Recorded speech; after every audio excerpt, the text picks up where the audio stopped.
하나님 말씀 사도행전 27장 21절에서 26절입니다. 사도행전 27장 21절입니다. 235쪽.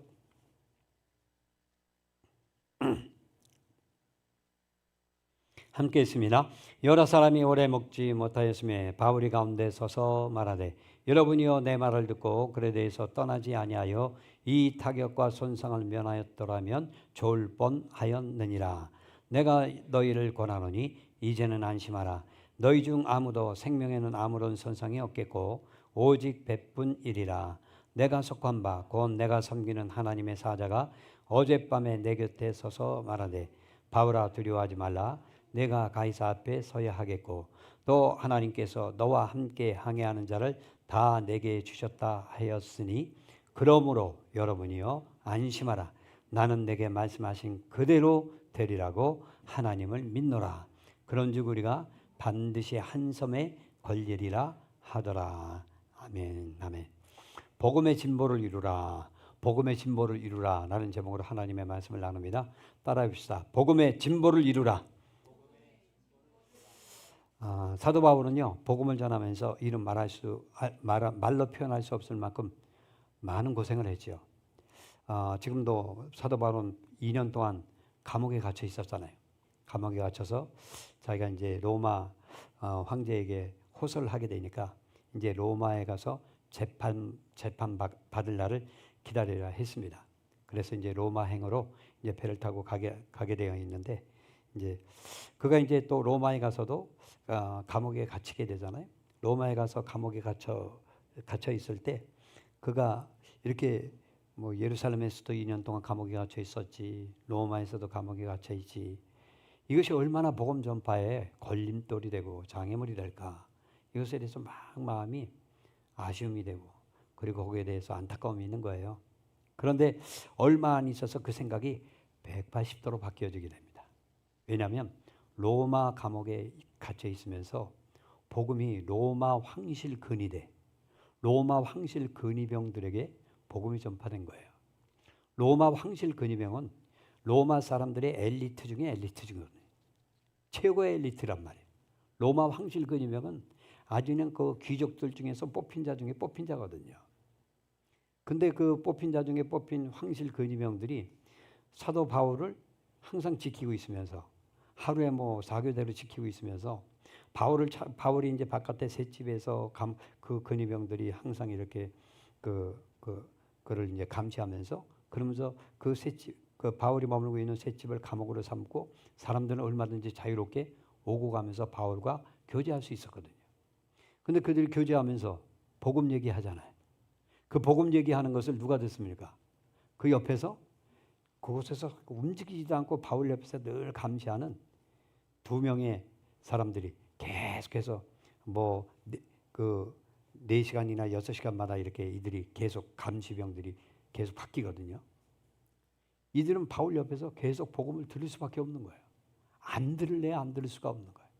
그러니까 이 황실 근위병들 바울이 만나자고 평상시에 로마에 갔다 할지라도 로마에서 그들을 만나고자 해도 이들이 바울을 만나주기는 하겠습니까? 그런데 이 엘리트 중에 엘리트들이 바울 옆에서 계속해서 그 복음을 듣게 됩니다. 그리고 이들 가운데 거듭나고 하나님의 자녀가 되는 사람들이 많이 나타나게 돼요. 이걸 보고 바울이 이것이 얼마나 오히려 복음의 장애가 된다고 생각했는데 감옥에 갇힌 것이 복음의 진보가 되었다 이렇게 말하고 있어요. 또 2년 동안 그 예루살렘에서 감옥에 갇혀 있는 동안에 그 예루살렘에서 감옥에 갇혀 있는 동안 자기 자신을 변호하고 또 자기 자신을 변호하다 보니까 당연히 자기가 믿고 있는 부활 복음을 그들 가운데 변호할 수밖에 없었잖아요. 그러니까 거기에 벨릭스 총독이나 벨리스 총독이나 베니게 총독 그리고 아그리파 왕과 그 비롯한 모든 그 유망한 인사들, 그 대신들, 그런 고위급 인사들은 바울이 평상시에는 만날 수가 없는 사람들이었어요. 근데 그 만날 수 없는 사람들이 바울을 심판하기 위해서 삥 둘러 앉았다가 바울을 통해서 부활의 복음을 듣잖아요. 그러니까 바울은 그 감옥에 갇혀 있으면서 생각해 본 거예요. 야, 이것이 복음의 장애가 된다고 생각했는데 복음의 진보가 되었구나. 그래서 빌립보서 1장 12절에 보면 바울이 복음을 위해 고생하는 것을 이렇게 평가합니다. 형제들아, 나의 당한 일이 도리어 복음의 진보가 된 줄을 너희가 알기를 원하노라. 나의 당한 일이 복음의 진보가 되었다는 거예요. 진보라고 하는 말이 프로코프토라고 하는 헬라어 말이 되어 있는데요. 앞으로 나아가면서 길을 낸다. 앞으로 나아가면서 길을 낸다 하는 것이 프로코프토. 프로가 앞으로라는 뜻이란 말이에요. 프로코프토가 이제 앞으로 나가면서 길을 낸다 하는 것인데, 특별히 로마 군인들이 사용하는 프로코프토는요, 군인들이 어느 나라를 점령하기 위해서 앞으로 전진할 때 그 앞으로 전진하는 사람들에 앞서가면서 그들의 길을 내주는 사람들을 말해요. 요즘 말로 말하는 공병대예요. 이들이 이제 군사들을 이끌고 적군들과 싸우러 갈 때 숲을 지나야 되기도 하고 좁은 길을 가야 되기도 하고 산을 가야 되기도 하고 또 강을 건너기도 하고 계곡을 지나야 할 때도 있거든요. 그럼 공병대들이 미리 가서 숲을 지나게 될 때 도끼로 나무들을 다 베입니다. 나무들을 다 찍어 베어갖고 길을 넓게 만들어요. 왜냐하면 거기에 말탄 기병들이 지나가야 되잖아요. 그리고 또 보급부대, 마차들이 지나가야 되잖아요. 그러니까 그것을 그 프로코프토라고 하는 이 진보를 이루기 위해서 공병대들이 그것을 이루려면 이들이 개고생을 합니다. 이들이 가서 도끼로 그리고 또 거기에 길이 없는 강에 또 나무를 가져다가 거기에 다리를 만들어야 되죠. 계곡을 또 넓게 만들어서 계곡에서 또 말 탄 군인들이 지나갈 수 있고 마차가 지나갈 수 있게 하려면 얼마나 고생이 되겠어요. 그런데 그것을 이들이 프로코프토 앞에 가는 공병대들이 그것을 다 감당한 거예요.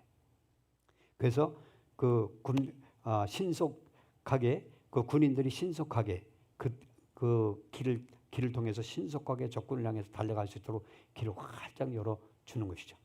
신속 대응군들이 거기 신속하게 가고 또 안전하게 가서 그들이 목표한 것을 쉽게 이룰 수 있도록 길을 열어주는 게 진보라는 뜻이에요. 그러니까 여태껏 바울은 자기가 감옥에 갇힌 것이 복음의 장애, 복음이 점점점 뒤로 물러가는 거죠. 퇴보라고 생각했단 말이에요. 근데 퇴보가 아니고 나중에 보니까 진보야. 왕들, 총독들, 그리고 대신들, 그리고 또 로마의 가장 엘리트 중에 엘리트, 그들에게 복음을 전하게 되니까 야, 내가 평생 만날 수도 없는 사람들을 만나게 됐구나. 그러니까 주님께서 나에게 말하기를 내가 왕들 앞에 서야 되겠고 많은 권세자들 앞에 서서 나의 복음을 전하게 될 것이라 그랬는데, 이게 어떻게 돼서 이렇게 됐습니까? 감옥에 갇힌 죄수가 돼갖고 왕들과 총독들과 대신들과 그리고 황제의 근위병들에게 복음을 전하는 그 말씀이 그대로 이루어지고 진보가 이루어진 거예요. 장애가 아니라 진보였어요. 하나님은요, 복음을 붙들고 할 때 그 장애가 오히려 하나님의 뜻 안에서 진보를 이루는 놀라운 역사를 이끌어 가십니다. 그러니까 우리는 몰라요. 우리는 몰라. 근데 나중에 지나가 보면 장애가 진보예요. 하나님 뜻 안에 있는 사람들에게는 장애가 진보입니다. 우리 휘영이가 얼마 전에 세계대회에 나가서 엑설런트 상을 받았잖아요. 사람들의 국가에서 이렇게 예전에는 후원을 해줬는데 그런 후원도 없이 거의 자기 혼자 나가서 자기 혼자 힘으로 많은 사람의 도움도 없이 거의 혼자 힘으로 그 힘으로 세계대회에 나가서 상을 받았다는 게 정말 놀라운 기적이 아닐 수가 없어요. 근데 이게 진보를 이룬 사람이죠. 진보를 이룬 사람은 어떻게 됩니까? 진보를 이룬 사람은 개고생하는 거예요. 정말 고생 많아요. 고생 많이 했죠? 고생 많아요. 근데 진보를 이룬 사람이 그 다음 사람을 도와준다면 그 다음 사람들은 더욱더 쉽게 큰 성과를 이루게 되잖아요. 그런 것처럼 진보라고 하는 것은 그 길을 개척하여 길을 열어가는 거예요. 그게 진보란 말이에요. 그러니까 우리가 생각하기에 그것은 뭔가 좀 길을 열어주는 것이 뭐 장애물들을 없애는 것이 바로 진보라 생각하지만, 근데 하나님은 장애물들이 있음에도 불구하고 그 장애물들을 통하여 하나님의 진보를 이루는 놀라운 역사를 이루어 가십니다. 그게 하나님의 방법이에요. 사람이 생각할 수 없는 하나님의 방법입니다. 우리가 어떤 사람을 축하해 줄 때 이런 말을 가끔 하잖아요. 꽃길만 가세요. 꽃길만 가세요. 근데 그건 바람일 뿐, 소망일 뿐, 실제는 아니잖아요. 꽃길만 걸어가는 것은 세상에서 거의 없어요. 거의 없어요. 근데 꽃길만 걸어가려면 어딜 가야 돼요? 천국 가면 돼요. 천국 가면. 천국은 꽃길만 있어요. 황금길만 있습니다. 근데 세상에서는 꽃길만 걸어가기를 원하지만 대부분은 무슨 길입니까? 가시밭길이에요. 그 가시밭길을 통해서 이제 새로운 길들을 만들어 가는데요. 예수님이 이 땅에 오셔서 걸어가신 길, 예수님이 꽃길만 걸어가셨나요? 예수님은 꽃길이 아니라 매일매일 가시밭길 걸어갔어요. 그리고 맨 마지막에는 가장 힘든 골고다의 길, 십자가의 길을, 십자가를 지고 십자가의 길을 걸어간 거예요. 죽음의 길을 걸어갔어요. 그런데 그분이 그 십자가를 지고 감으로 말미암아 우리에게 천국 가는 진보, 천국 가는 길이 확 열어졌잖아요. 그러니까 예수님의 십자가는 장애가 아닙니다. 그것은 천국 가는 길을 열어주는 진보가 된 것이죠. 그러니까 예수님의 십자가는 천국 가는 가시밭길인 것 같지만 실질적으로 우리에게는 천국 가는 꽃길을 만들어주는 놀라운 고난의 길이었죠. 그러니까 누군가는 이렇게 먼저 앞서가는 사람, 길을 열어가는 사람, 개척하는 사람은 앞서가면서 이제 이런 진보를 이루기 위해서 고생을 좀 해줘야 돼. 이렇게 앞서가는 사람이 개고생을 해줘야 뒤에 가는 사람이 생고생하지 않고 정말 그럼에도 아주 좀 달려갈 수 있고 많은 사람들이 그 길로 막 달려가면서 그가 이룬 수고를 맛보고 함께 즐거워할 수 있는 그런 길이 열리게 되는 것이죠. 그러니까 우리가 하나님께서는 우리로 하여금 개척자가 되고 우리로 하여금 다른 사람들에게 유익을 주고 다른 사람들에게 영향력을 끼치게 하려면 진보를 이룬 사람이 될 수 있도록 우리를 부르십니다. 복음을 전할 때 보면 그래요. 복음을 전하는 것은 다른 사람이 아직 이 천국길로 오지 않는 사람을 위해서 우리가 진보를 이루는 거거든요. 그 장애물을 다 없애게 만들어주는 건데 그게 쉽지 않잖아요. 개척자의 길이고 첫 번 길을 걸어가는 사람이기 때문에 진보를 만들어가는 사람이기 때문에 가시밭길이에요. 가시밭길. 이사야서 52장 7절에 보면 이렇게 말하고 있어요. 평화와 구원의 복된 소식, 이스라엘의 하나님이 통치하신다는 기쁜 소식을 전하는 사람들이 산을 넘는 발이 참으로 아름답구나. 복음을 전하는 평화의 복음, 구원의 복음의 기쁜 소식을 전하는 자들이 그들이 전하는 산을 넘는 자들의 발길이 얼마나 아름다운고 이렇게 말하고 있어요. 그 발길이 엄청 아름답죠. 그런데 옛날에 산길을 넘어가는 사람들, 그게 꽃길입니까? 가시밭길이잖아요. 옛날에는 산길에 길도 없어요. 요즘에는 우리나라 사람들 등산을 많이 해서 웬만한 산에 가면 웬만한 길 다 있어요. 가는 길 다 있어요. 근데 옛날에는 이 동네하고 저 동네는 산으로 이렇게 둘러싸여 해서 길도 없잖아요. 터널도 없잖아요. 그래서 산을 넘어가야 돼. 산을 넘어가려면 좋은 신발을 신어야 하는데 옛날엔 집신이잖아요. 그러니까 옛날에도 한 달 동안 여행을 가려면 제일 먼저 보따리에다 뭘 챙깁니까? 집신 10짝. 가면서 집신이 다 다르니까 신발을 갈아 신어야 돼요. 집신 10짝, 10켤레 딱. 그리고 먹을 거. 신발이 필수란 말이에요.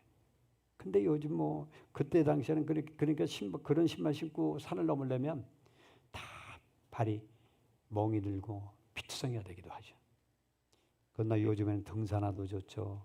운동화도 좋죠. 얼마나 좋습니까? 근데 그들이 옛날에 산을 넘고 복음을 전하는 사람들, 하늘나라 왕의 소식을 전하는 사람들, 이 기쁜 소식을 전하는 사람들, 평화의 소식, 구원의 소식을 전하러 가는 사람들의 발길은 바른 보면 다 상처투성이, 굳은 살에 베기고. 근데 그 발길이 아름답다 그래. 왜? 평화의 소식을 전하고 구원의 소식을 전하고 기쁨의 소식을 전하기 때문이죠. 그러니까 누군가가 이렇게 진보를 이룬 사람이 있어야 그 다음에 그 진보를 이룬 사람 덕분에 그 다음 사람들이 그 길을 평안하게 그리고 기쁨으로 정말 가시밭길은 아니더라도 꽃길은 아니더라도 꽃길 비슷한 길을 걸어갈 수 있는 거예요. 그러므로 우리가 복음을 전할 때 우리에게 많은 진보, 이런 진보가 오히려 하나님은 이런 장애가 하나님은 이런 장애를 통해서 하나님의 진보를 이룬다는 것을 알고 이런 장애를 감사함으로 받아들일 수 있기를 바랍니다. 여기 오늘 사도행전 27장에도 보면 바울이 이제 로마로 압송되어 가는 거죠. 그 압송되는 가는 과정에서 거대한 폭풍과 이제 유라굴로라고 하는 거대한 폭풍과 마주대하게 됩니다. 근데 그 폭풍과 마주대할 때 이제 바울의 믿음이 빛나고 있죠. 바울과 그 일행을 이끄는 백부장이 로마로 가는 배를 갈아탑니다. 그 알렉산드리아에서 온 배인데 이집트의 알렉산드리아에서 온 배인데 그 배를 타고서 이제 그 배가 이탈리아로 갑니다. 근데 그 이탈리아로 가는 그 배는 얼마나 큰지 거기에 여기 보면 이제 27장에만 276명이나 탔다고 그랬어요. 사람들이. 그러니까 지금도 276명이나 한 배에 탔다고 그러면 얼마나 큰 배겠어요. 역사에 의하면 그 배의 길이가 55m 된다고 그래요. 넓이가 14m에서 15m. 그러니까 그리고 또 거기에 곡물 같은 거 이런 화물들을 1200톤 이상 실을 수 있다고 그래요. 어마어마하게 큰 초대형 선박이죠. 이 초대형 선박이 이제 로마를 향해서 가게 되어 있는데 바울이 말립니다. 지금 우리가 떠나게 되면 큰 광풍을 큰 폭풍을 만나서 배뿐만 아니라 우리의 목숨까지도 위험할 수 있다. 그러니까 요 시기를 지나야 된다 하고 이제 그들에게 권면을 합니다.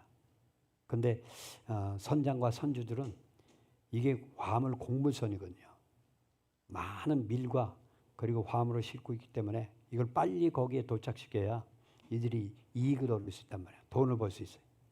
그러니까 그때 당시에는 그 시기가 지금 태풍이 많이 자주 오는 시기인데도 그럼에도 불구하고 바울이 경고하는데도 불구하고 그냥 배를 띄웁니다. 근데 어떻게 됐습니까?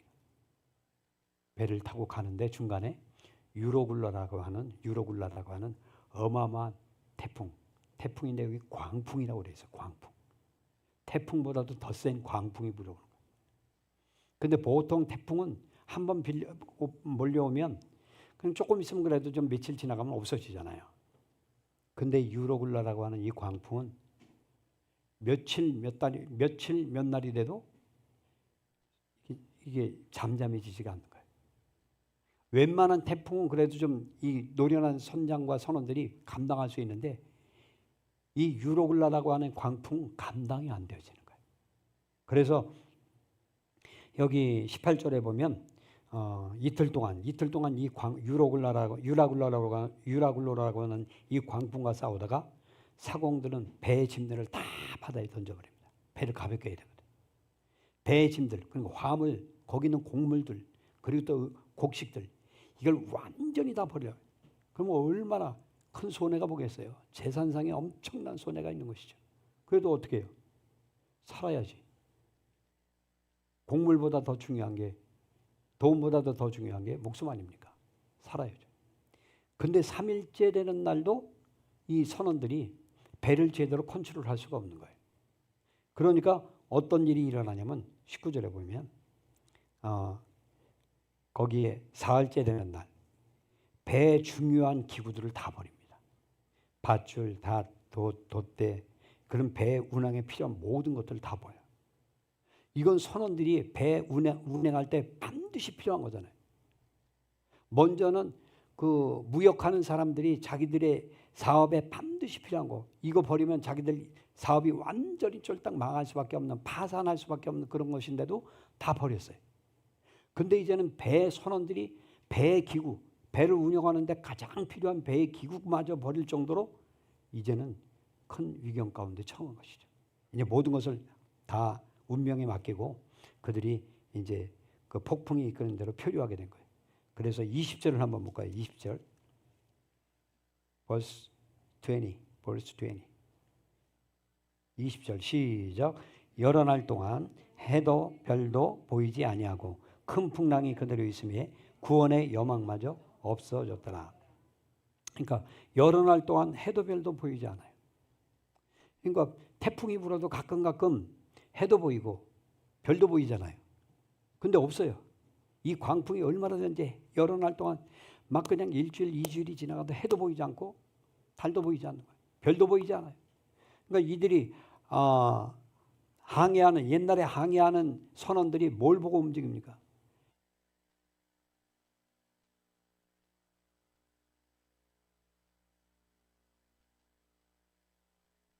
해를 통해서 방향의 기준을 잡잖아요. 그리고 별을 통해서 방향과 기준을 잡거든요. 그런데 그런 그들이 기준으로 잡을 수 있는 모든 것들이 보이지 않으니까 어떻게 됩니까? 구원의 여망마저 없어졌더라. 그들이 아무런 소망이 없는 거예요. 더 이상 아무것도 바랄 수 없어요. 완전히 절망에 빠져버린 것이죠. 그러니까 그들의 길잡이와 기준점이 사라졌으니까 이제는 완전히 절망할 수밖에 없는 것이죠. 그런데 그 완전 절망, 절대 절망의 상황 가운데서 이제 바울이 나타나서 희망의 메시지를 전합니다. 21절부터 26절 다시 한번 읽어보겠습니다. verse 21 through 26. 시작. 여러 사람이 오래 먹지 못하였음에 바울이 가운데 서서 말하되 여러분이여 내 말을 듣고 그에 대해서 떠나지 아니하여 이 타격과 손상을 면하였더라면 좋을 뻔하였느니라. 내가 너희를 권하노니 이제는 안심하라. 너희 중 아무도 생명에는 아무런 손상이 없겠고 오직 배뿐이리라. 내가 속한 바 곧 내가 섬기는 하나님의 사자가 어젯밤에 내 곁에 서서 말하되 바울아 두려워하지 말라. 내가 가이사 앞에 서야 하겠고 또 하나님께서 너와 함께 항해하는 자를 다 내게 주셨다 하였으니 그러므로 여러분이여 안심하라. 나는 내게 말씀하신 그대로 되리라고 하나님을 믿노라. 그런즉 우리가 반드시 한 섬에 걸리리라 하더라. 그러니까 여러분이여 내 말을 듣고 그에 대해서 떠나지 않았다면 이 타격과 손상을 면하지 않았을 것이다. 그리고 또 너희 생명에도 이렇게 위협을 받지 않았을 것이다. 그런데 너희 중 아무도 생명에는 아무런 손상이 없을 것이다. 너희들이 가장 아끼고 있는 가장 근심하고 있는 생명, 그 생명만큼은 아무런 손상이 없이 이제 배는 완전히 파산되고 너희들이 갖고 있던 그 무역업은 다 망해버렸을지라도 이제 너희 생명만큼은 하나님께서 살려줄 것이다. 이렇게 말하고 있습니다. 어떻게 그러면서 바울이 두 번이나 말하죠. 여러분이여 안심하라. 22절과 25절. 여러분이여 안심하라. 여러분이여 안심하라. 선장이 말하는 게 아니에요. 바울이 말하는 거예요.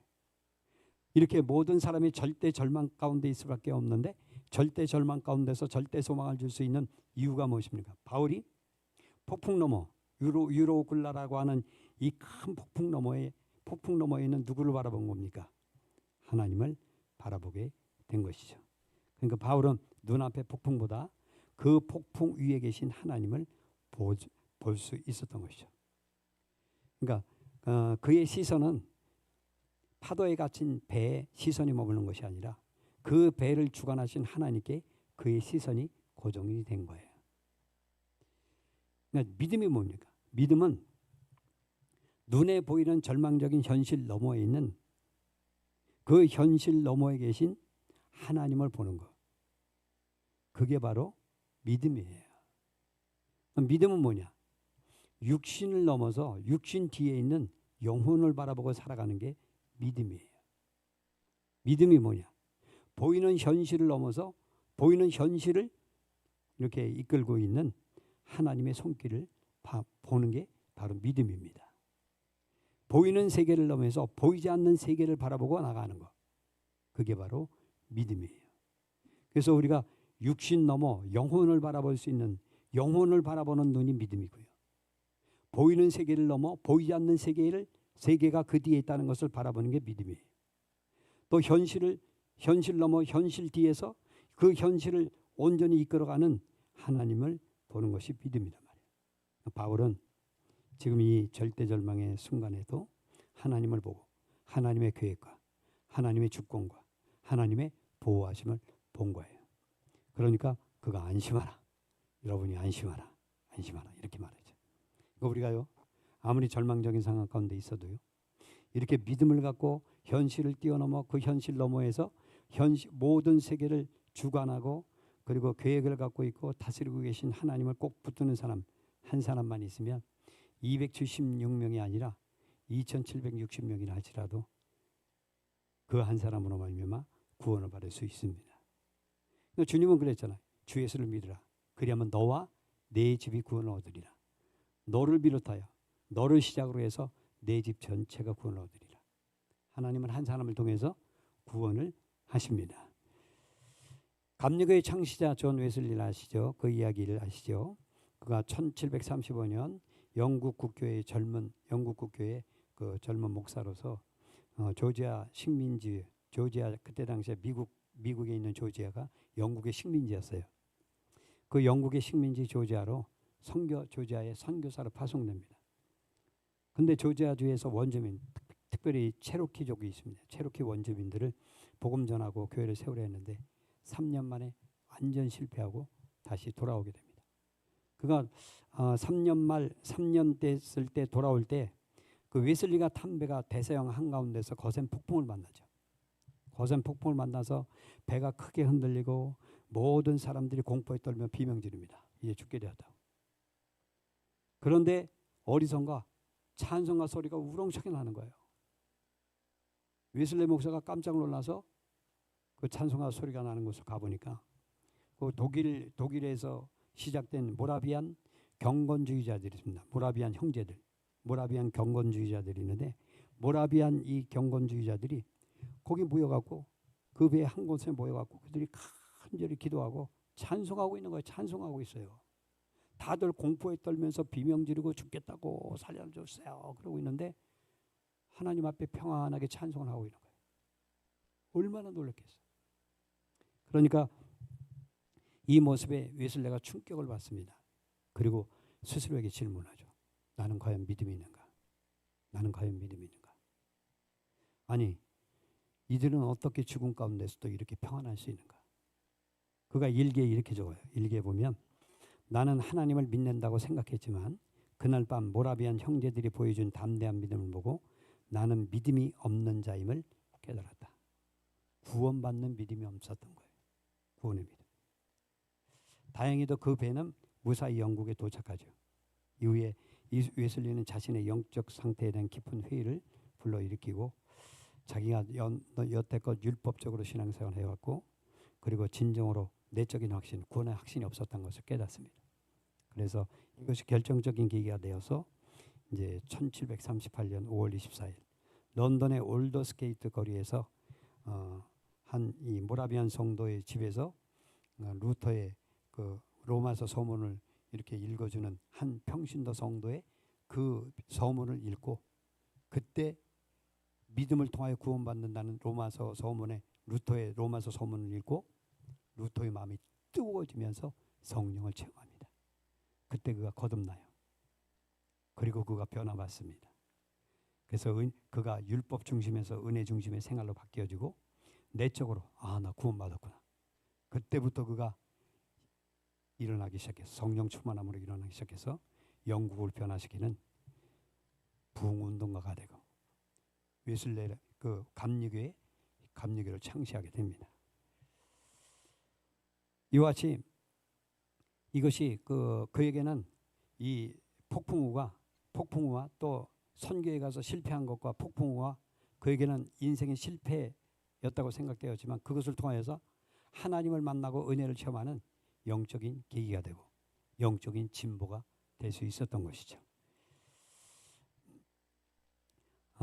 여기 보면 사도행전 27장에 광풍 유라굴로 속에 있는 사람들이 지금 얼마나 많이 당황하고 있습니까? 그럼에도 불구하고 사도 바울을 통하여 이들이 하나님의 놀라운 은혜를 경험하게 되죠. 유로굴라라고 하는 사도 바울의 말대로 이들이 그 사도 바울의 말을 들었으면은 뭐 재산상의 타격도 입지 않았을 것이고 배도 타격을 입지 않았을 것이. 그런데 바울의 말을 믿지 않고 결국 그들이 이 배를 몰고 가므로 모든 사람들이 죽음 앞에 다 절망 가운데 빠질 수밖에 없었죠. 그런데 또 이게 하나님의 놀라운 은혜 아닙니까? 이 사람들은 재산을 다 잃었어요. 배까지도 다 잃었어요. 그렇지만 이 유로굴라라고 하는 큰 광풍 속에서 누구를 만났습니까? 사도 바울의 하나님을 만난 거예요. 또 사도 바울은 쟤들이 내 말 안 들어가고 니나 나나 개고생이다 했지만 어떻게 됐습니까? 이것 때문에 복음의 진보를 이루었어요. 그들에게 백부장뿐만 아니라 거기는 270명의 모든 사람들에게 복음을 전해주는 놀라운 은혜의 길이 활짝 열리게 된 겁니다. 죽음의 자리에까지 가서 하나님을 만나게 되는 놀라운 기회가, 황금 같은 기회가 얻게 되어진 것이죠. 그러니까 하나님은 우리가 하나님 뜻대로 살려고 작정만 하면 모든 환경을 통해서 복음의 진보를 이루어 가십니다.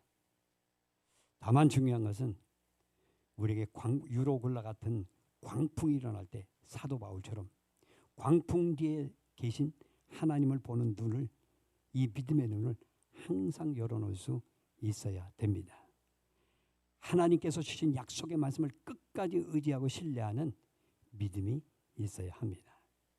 그럴 때 광풍이 그에게 복음의 진보가 되고, 광풍이 하나님의 놀라운 믿음을 경험하고 믿음으로 더욱더 풍성해지는 위대한 기회가 되고 많은 사람을 살리는 귀한 기회가 될 수 있습니다. 우리가 하루하루 살아갈 때 우리는 무엇을 보고 살아갑니까? 유로글로라고 하는 환경에 갇혀서 그 환경만 보고 두려움 가운데 살아갑니까? 아니면 유로글로라고 하는 환경 뒤에서 그 모든 환경을 다스리시고 그리고 그 뒤에서 우리를 이끌어 가시는 하나님의 보이지 않는 손길을 보고 하나님을 바라보고 하나님의 약속을 의지하면서 나아갑니까? 하나님은 우리에게 말씀하고 계십니다. 이런 모든 환경을 통해서 복음의 진보를 이룰 수 있도록 환경 너머에 있는 하나님을 바라보라. 환경을 지배하는 하나님의 약속의 말씀을 의지하라. 오늘 말씀은 복음의 진보를 이루라. 복음의 진보를 이루라 했어요. 복음의 진보. 모든 환경을 통해서 우리가 꽃길만 걸어가는 것이 아니라 우리가 가시밭길을 걸어간다 할지라도 오히려 복음의 진보를 이루고 그것을 통해서 하나님이 역사하시는 아름다운 것들을 경험하여 많은 사람들에게 희망을 심어줄 수 있는 복음의 진보자가 될 수 있기를 예수님 이름으로 축복을 드립니다. 주여 세 번 부르고 간절히 기도합니다. 주여, 주여, 주여, 주여 감사합니다. 주님, 우리는 복음의 진보를 이루는 자 되기도 하옵소서. 모든 환경, 유로굴라 같은 그 엄청난 광풍이 우리에게 불어올 수 있습니다. 주님, 이 유라굴로라고 하는 엄청난 광풍 앞에서도 우리 사도 바울처럼 소망을 잃지 않도록 환경 너머에 계신 하나님을 바라보게 하여 주옵소서. 환경을 뛰어넘는 하나님의 약속을 붙잡게 하여 주시옵소서. 주여, 우리가 하나님을 바라보고 하나님의 약속을 붙잡을 때 유라굴로라고 하는 엄청난 광풍도 잔잔해지고 그것을 뚫고 나갈 수 있습니다. 또 우리에게 많은 장애들도 하나님께서 원하시는 아름다운 복음의 진보를 이루는 귀한 길이 될 수 있습니다. 주님, 하나님께서 아름다운 복음의 진보를 이루시는 것을 보고 기쁨으로 이 길을 걸어갈 수 있도록 은혜를 더하여 주옵소서. 감사드리며 살아계신 예수 이름으로 기도합니다. 아멘. 예수님 감사합니다. 우리가 보기에는 장애인 것 같고 우리가 보기에는 우리를 가로막는 방해물인 것 같을지라도 하나님은 그것을 통해서 복음의 진보를 이루어 가심을 감사합니다. 믿음의 진보를 이루어 가시고 우리 신앙의 진보를 이루어 가시는 주님을 찬양합니다. 주님께서 주님의 약속대로 마침내 주님의 뜻을 이루어 가시는 것을 알고 이런 모든 장애와 방해물 가운데 주눅들지 말고 그것 속에서 이루실 하나님의 영광을 바라보고 하나님의 뜻을 바라보고 하나님을 찬양하는 자 되게 하여 주시옵소서. 주님, 우리가 때로는 유라굴로 같은 광풍을 만날 때가 있습니다. 그럴 때라 할지라도 이 절대 절망의 상황 가운데서 그 광풍 뒤에서 그 모든 광풍을 주관하고 다스리고 이끌어 가시는 하나님의 보이지 않는 손길을 볼 수 있도록 우리의 눈은 환경 넘어 하나님께 주목할 수 있도록 도와